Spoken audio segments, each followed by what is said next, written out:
काळात प्रदर्शित होणाऱ्या सखे ग साजणी या मराठी चित्रपटाच्या संपूर्ण टीमने शिर्डी येथे येऊन श्री साईबाबांच्या समाधीचे मनोभावे दर्शन घेतले। यावेळी प्रसिद्ध मराठी अभिनेते अभिजित खांडेकर, अभिनेत्री प्रार्थना बेहरे यांच्यासह चित्रपटातील इतर कलाकार व सदस्य उपस्थित होते। साई दर्शनानंतर साईबाबा संस्थानच्या वतीने मुख्य कार्यकारी अधिकारी गोरक्ष गाडीलकर यांनी सर्वांचा सत्कार केला। यावेळी अभिनेते अभिजित खांडेकर यांनी साई संस्थान भक्तांसाठी चांगल्या सुविधा व चांगले उपक्रम राबवित असल्याबद्दल धन्यवाद व्यक्त केले व आपल्या आगामी चित्रपटासाठी साईंचा आशीर्वाद कायम राहो अशी प्रार्थनाही त्यांनी यावेळी केली।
नमस्कार। आमची फिल्म सखे ग साजणीच्या निमित्तानं श्री साईबाबा संस्थान शिर्डी इथे मुद्दाम दर्शन घेण्यासाठी, बाबांचे आशीर्वाद घेण्यासाठी सगळ्या टीमच्या वतीनं आम्ही आलो आणि दरवेळेला साईबाबा संस्थानामध्ये यायचा अनुभव फार सुरेख असतो। इथलं संपूर्ण विश्वस्त मंडळ, इथला सगळा स्टाफ हा अत्यंत प्रेमानं, आपुलकीनं सगळ्या भाविकांसाठी जेवढा झटतो त्याचं कौतुक करावं तेवढं कमी आहे। म्हणूनच फक्त महाराष्ट्रातलंच नाही तर देशातल्या सर्वोत्तम देवस्थळांपैकी किंवा श्रद्धास्थानांपैकी शिर्डी साई संस्थान आहे, यामध्ये अजिबातच शंका नाही।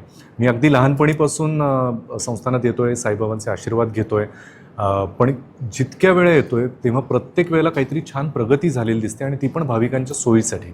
मग त्या रांगांची वेळ कमी करणं असो, ते त्यांना चहा पाण्याची, AC मध्ये उभं राहायची सोय असो, लवकर त्यांचा दर्शनाचा वेळ कमीत कमी असावा यासाठीची काही व्यवस्था असो, प्रत्येक वेळेला इतक्या आपुलकीनं ते केलेलं असतं की इथे आलेला हा अनुभव सर्वांग सुंदर असतो हे सांगताना मला विशेष आनंद वाटतो आहे। आमच्या संपूर्ण टीमकडून साईबाबा विश्वस्त मंडळाचे, संस्थानाचे मनपूर्वक आभार आणि त्यांना खूप शुभेच्छा।